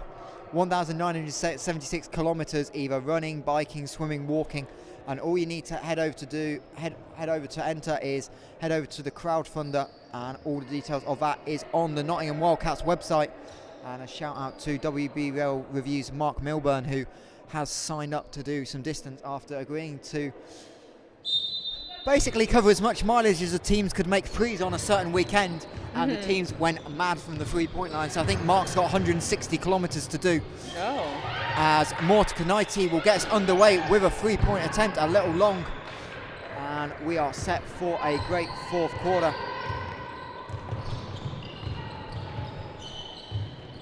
Here at Nottingham still rotating a lot of the youngsters in as Charity finds Jeromo. And Rebecca Jeromo able to get the reverse layup to go. I mean, it's her birthday weekend, so Rebecca said, I'm going to put up some birthday points. Go ahead, Rebecca. And now see if Durham can respond. Paxton with the ball at the top. Going to find her front court partner in Elderkin. July thinking about coming for the handoff, but indecisive. The ball will swing to Barbito. And she will be aggressive going to the line, and I believe that will be a blocking foul. Mariam Olawayan. I don't know. They're just a little bit late. Yeah, I don't know. The refs might got to watch in for that shoulder reaching in, but the refs are the refs, so. And it'll be a Durham ball from the baseline. Elderkin to Barbito. She's going to get a wide open look at the three, and we have a tied game, 51 apiece. And Goretti Barbito now up to 12 points personal as Charity. Great skip pass to Jeromo. She'll find Olawayan. Olawayan, a great look at the three, just off, but offensive rebound. Jeromo, she's double teamed and forced to kick out. Natalie Charity wide open. Wildcats couldn't find her. Now Paxton to July, back to Paxton. Great give and go by Durham, and Letitia Willis commits the foul and can't stop Paxton scoring. I think that was a no-look pass she did as well. Oh, 100%. I can tell you, Jazz is one of my former players, and I can guarantee if there's a chance for a no-look pass, she's throwing it. And it will be Claire Paxton to the line to complete the three-point play. I just wonder how quickly Kenrick's going to put the senior players back in, or is he going to let the younger ones ride this out and get a win? Kenrick like wins, so. We can talk about players and they not miss free throws. See? As Claire Paxton knocks that one down, having apparently me put the curse on in the first half, as Charity looks to drive baseline, finds Olawayan. And Mariam Olawayan, who's played a big part in the Wildcat season after February, finds Charity. Great look at the three. Looked good from angle, but a little bit off. Willis finds the cutting Charity. Yes, Nat, Jolene. Yes, Nat. Like I said, I love playing with her. She's going to work hard, and wherever she's going to get points at, she is going to try to get points. And we need to clip that because I believe that is her first points as a WBBL player. So congratulations to the youngster as Barbito loses the handle. Olawayan with the steal. Oh, that might be a little intense. Mariam Olawayan will head to the line. And now the bench is in it. And Mariam Olawayan will go to the charity strike with a chance to tie the game or even take the lead for the Wildcats. Olawayan, a 33% shooter though, so now I've said that, she's going 0-2, right? Mikey, listen, we worked really hard in practice for these free throws for you to be over here jinxing us, okay? And she gonna make it. Oh, gosh. It was a warm-up. It's a warm-up, so we got the next one. Just the one to tie it up. Yeah. That's all we need. Yeah, we like to make a little assignment. And Morta Knighty took a break for Durham in the interval as Katie Bennett back off the bench. And we are tied at 54, final weekend of the season. And Cara Elderkin are looking to be aggressive off the long inbound. And that will be Mara Lundquist's second personal foul of the afternoon for the Wildcats. And third team foul already, so Nottingham have to be careful not to commit too many more and send Durham to the line. Durham currently 5 of 8 from the line this afternoon. As Bennett forced to pick up a dribble, finds July right wing. Jasmine July trying to find the ball to Elderkin, but poor pass by July. And Olawayan steal beats July down the floor but can't convert the layup, and Jasmine July able to tip it out, and now it's Durham with a chance to run. 4 on 3 as Barbito's layup, fortunately for her, just caught on the underside of the rim. Yeah, but I was happy to see Madison take that over 2 of their post players, so it was good, and it take courage. Now you know in the gym what you got to work on. You got to work on finishing it. Nottingham still with no subs at the table, and just a little miscommunication between Olawayan and Willis as she cuts. And we will have a sub. July will take a breather with Ellie Hutchinson back into the game for Durham. Ellie Hutchinson obviously had that corner 3 in the second half and missed another one, and see if she can spark Durham, who are now 3 of 18 from deep.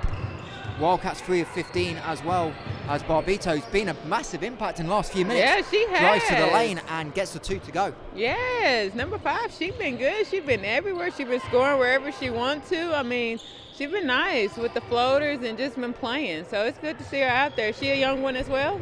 Yeah, first year across, and had a little bit of experience in Liga, in the top league in Spain last year with Gran Canaria, where she's from. She got a minute in Liga D, the top league in Spain. So obviously up contenders. I believe she'll be with Lee Davey and Durham for a couple more seasons. So And she's certainly someone that's progressed in the last few games of the season as Hutchinson cuts back door. Going to have to force up the jump shot. And Letitia Willis with the defensive board, and Olawai now will bring it away. Olawai loses the handle, and Barbito with another steal. And she will go coast to coast. I'll lay it home for 2. And Goretti Barbito now 16 points personal, leading scorer in the game. And all of a sudden, Durham have got a 4-point lead with 6 minutes to go. And like I said, Kenrick is not going to let that lead go too far before he starts bringing back his seniors, as I see him on the sideline now. Yeah, Rose, Shumpert and Costa all at the scorer's table now as Willis can't get the jump shot to go, and Cara Elderkin with the last touch on the out of bounds. And here comes that trio. It'd be Charity, Olawayan and Willis who come out. So Nottingham with 4 at the starting 5 now on the floor. And in fact, Kenneth Liebert will call a timeout with 5:45 to go and his side trailing by 4. And we will have a quick look at scores from around the WBBL while we're in the quarter break. Obviously a busy day of action. The early game has finished in the northeast. Newcastle Eagles 60, Manchester Met Mystics 86, and we'll get onto the implications of that in a second. 25 seconds left in Oakland in the first quarter. In fact, that first quarter has just finished. Oakland Wolves 25, Caledonia Pride 22. And then the 2 late games tipping off in 15 minutes time, Essex Rebels and the Cardiff Met Archers. And then at 4 o'clock the title may well be decided this afternoon. Sevenoaks Suns at the Leicester Riders. A Sevenoaks Suns victory or loss by 11 or less will give Len Bush's side the title. That's definitely a game I am going to be tuning in, Leicester and Sevenoaks. Those are 2 games I like to watch, so I can't wait to watch that game and see who will be on the top. And we'll take a little time to thank the people that obviously helped this season. Obviously, we talked about COVID years. There's been a lot of changes, so a big thank you to obviously everyone behind the scenes here at Nottingham, and obviously Jazz, I'll let you talk about the backroom staff. Obviously Corey is TM, and then the medical team of Tim, Ryan and Aaron.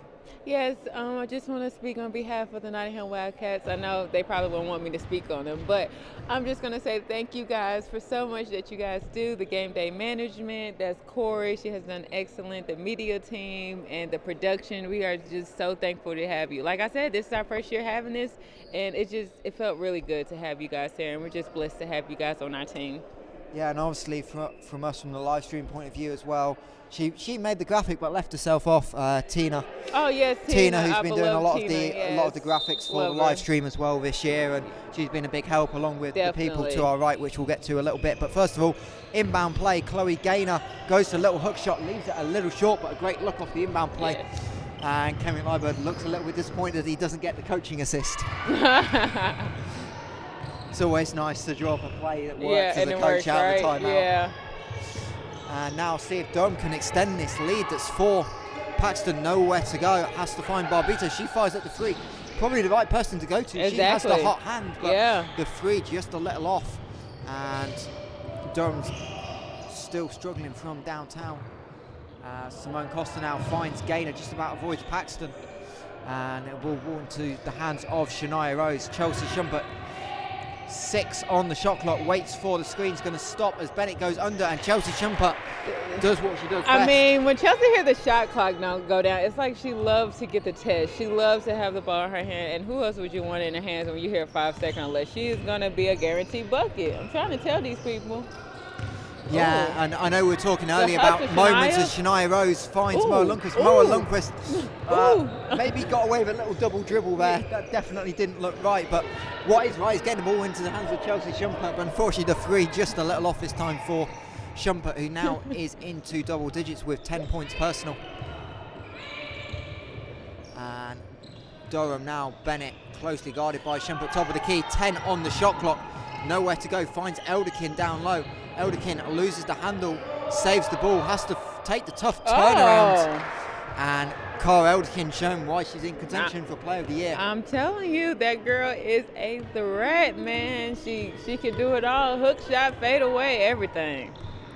And now Chelsea Shumpert trying to respond, gets the contact question is that on Bennett or Elderkin? If I'm Katie Bennett, I'm claiming that foul because Cara Elderkin has the 3 fouls in the first half. And indeed it is on Katie Bennett, her second personal, second team foul. And Chelsea Shumpert back to the line for 2. Shumpert split her free throws earlier in the first half. I ain't gonna say nothing. And I know we were talking about late game and we were talking about memories earlier. I know the one that we have was obviously the game winner in Caledonia back in your first year. Yes, we still talk about that till this day. I never ever, I always tell her I never thought that she was gonna make that shot, but she do it all the time before practice at halftime. So like I said, I'm not shocked, but I was shocked. Yeah, that was one of the craziest buzzer beaters I've certainly seen. As Paxton to Elderkin down low, Gaynor went for the steal and was unable to get it, so an easy layup for the American. And now Simone Costa handling the ball, pull-up jump shot, just a little off, but Gaynor flying in for the rebound, but Durham able to keep it alive. Barbito on the baseline keeps it in bounds, and Durham have a chance to extend this 4-point lead as we've got just over 3 minutes left. Paxton wisely puts it on the deck. Claire Paxton struggled from downtown today. She's 0 of 7. Instead goes to the fade away 2. And Claire Paxton with another tough look. And Durham just making tough shots down the stretch right now. They're making tough shots. I don't know what else you can say for the defense. And just being updated, something I wasn't aware of, that one of those buckets, I don't know which one, we'll have to find out. Chelsea Shumpert now into the 1,000-point club. In just 3 seasons, she's just a 15th player in WBBL history to do it. So no doubt we can give her some love after the game for that. I'm sure you'll let her know. And now big attentions for Durham. Barbito knocks down the 3. Timeout, Kenrick Liebert, and the Wildcats are in trouble. Yes, yeah, Kenrick's definitely not going to be happy about that ending. But like I said, number 5, she's definitely warming up to that. But yeah, that's exciting to know that Chelsea scored her 1,000 point. I don't know why I thought she been had that, but I did forget that she was injured last season, and the season has got short and cut. So that is good to know. She is a scoring machine. I'm pretty sure if she played all of last year and the season wasn't short, she probably would have had 2,000 points by now. Let's be honest. Yeah, and obviously Chelsea, the second Wildcat player to get that mark this season. Siobhan Pryor did it about a month ago and part of the 1K club. And I think Ashley Harris is part of that club as well. So 3 Wildcats out of the 15, I believe, in the 1K club. And obviously congratulations to former Wildcat Ashley, who has now, having had the baby, ready to return back to basketball. And she signed a pro contract in Sweden for next season. That is so nice. And I know Wildcats happy for Ashley. Was really the player you came into a place, ironically, the way it went. So congratulations to Ash.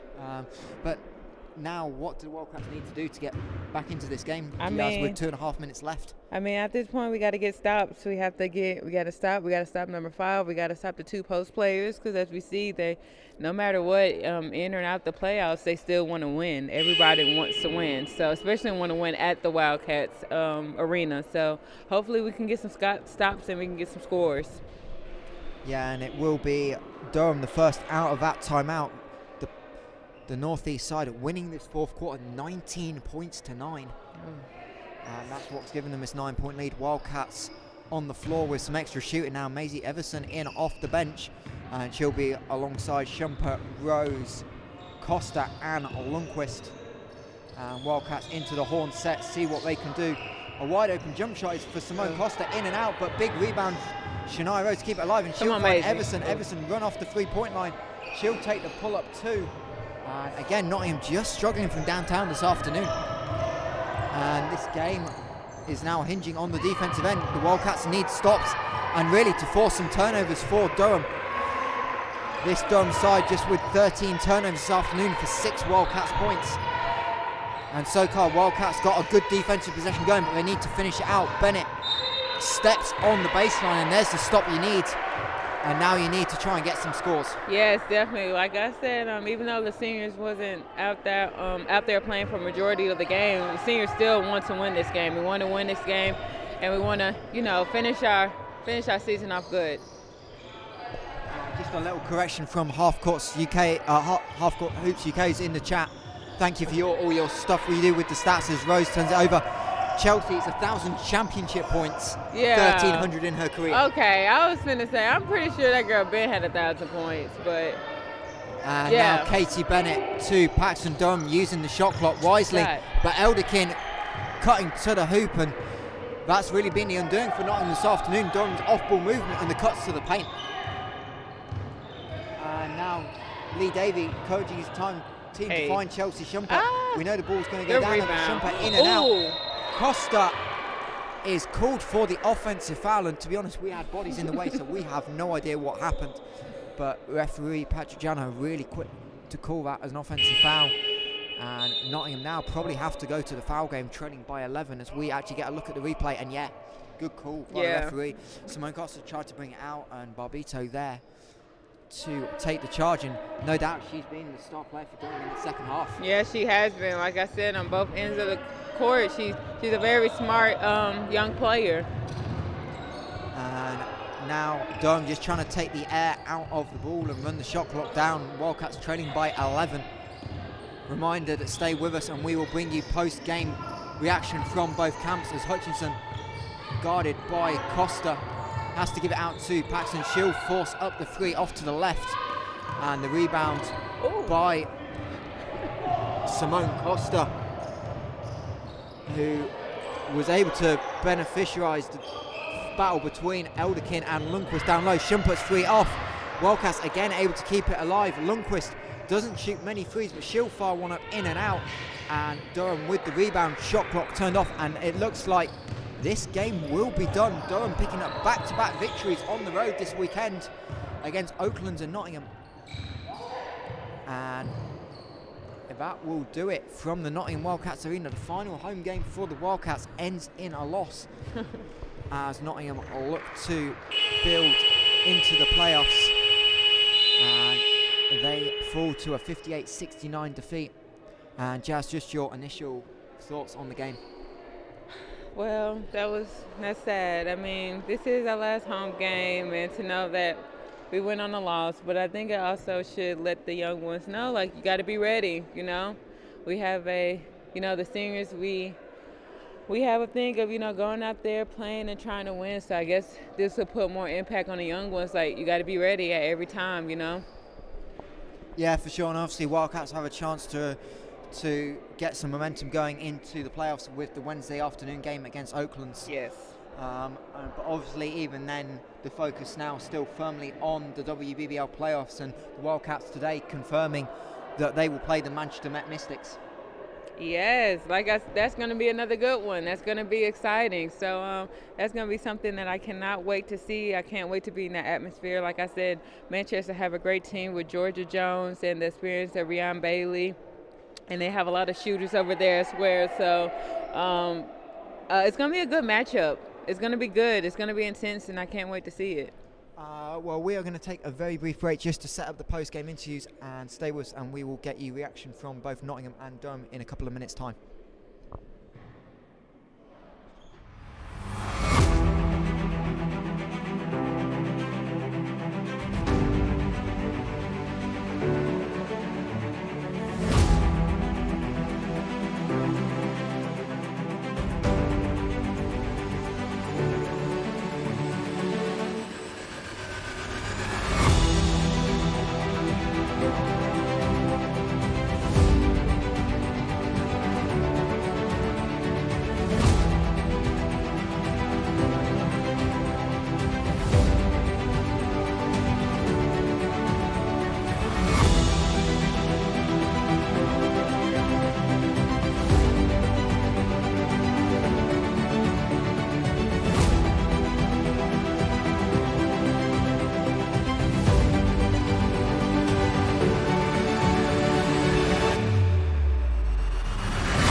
welcome back to the Nottingham Wildcats Arena. Final score here, Nottingham 58, Durham 69. And the visitors able to pull out their second victory of the weekend, having beaten the Oakland Wolves yesterday. And Coach Lee Davies' side will have a chance to make it 3 on the bounce on Wednesday night against the London Lions.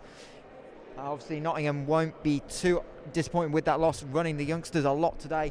And all eyes on the playoffs, as they will play the Manchester Mystics on Sunday.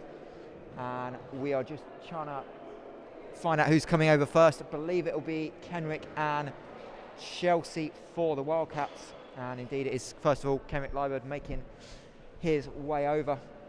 And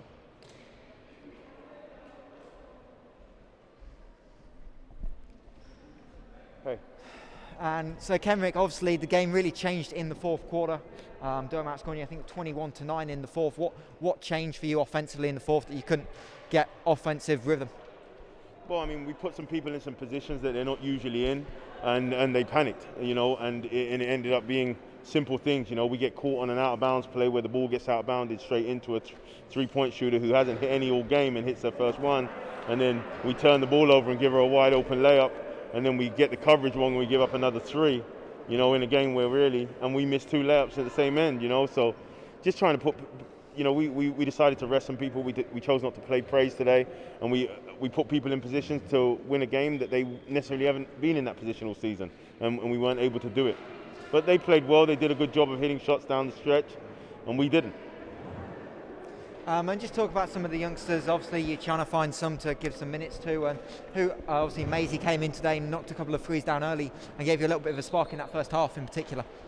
Yeah, I mean, we knew we were going to go with lower minutes for Chelsea, for Simone, a little bit with Moa, and obviously we didn't play praise, but we wanted to have a look at some others. We obviously gave Maisie and DJ an opportunity early, and same thing with Mariam.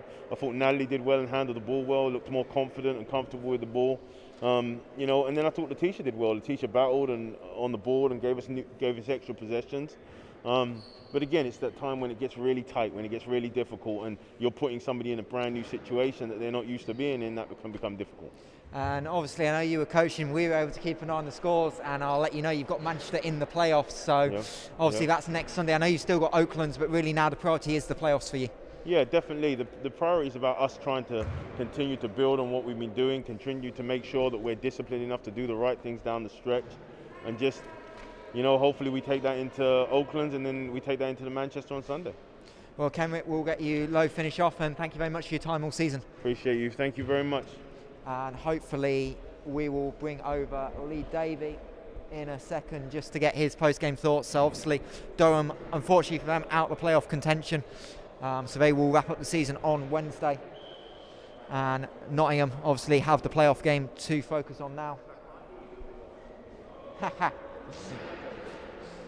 Lee, obviously we talked about yesterday about trying to, you were happy with the Oakland's win. You must be delighted with this one today. Yeah, really, really happy. Energy was great from the beginning, it's such a short turnaround, especially off the volume of games we've just been through over the course this month. But yeah, I couldn't be prouder of the girls and how we're finishing off the year. And obviously, I think that everyone knows about Kai, everyone knows about Claire, but just talk about the others stepping up. And today it was Goretti stepping up, and a big second half for her to really spark you to this victory. Yeah, no, she's shown flashes throughout the year. She's fast with the ball. She can get to the rim.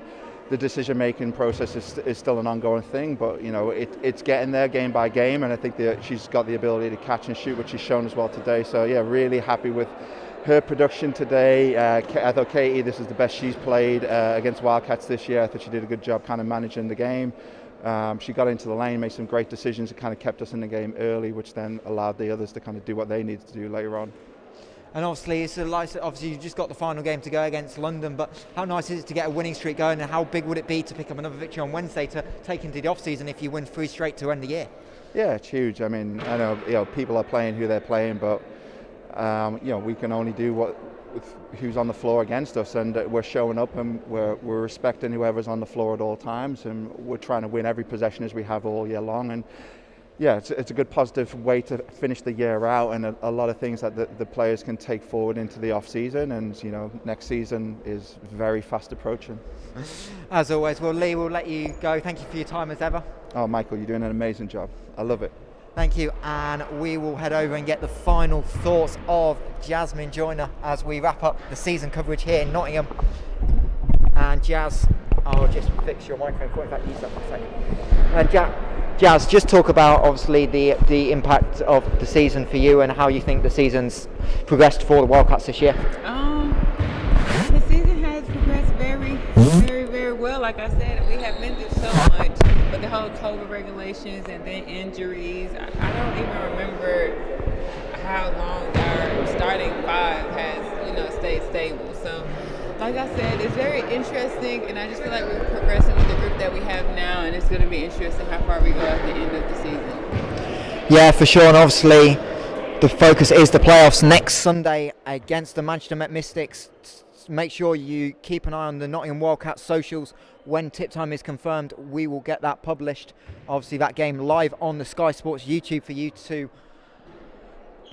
to follow at home.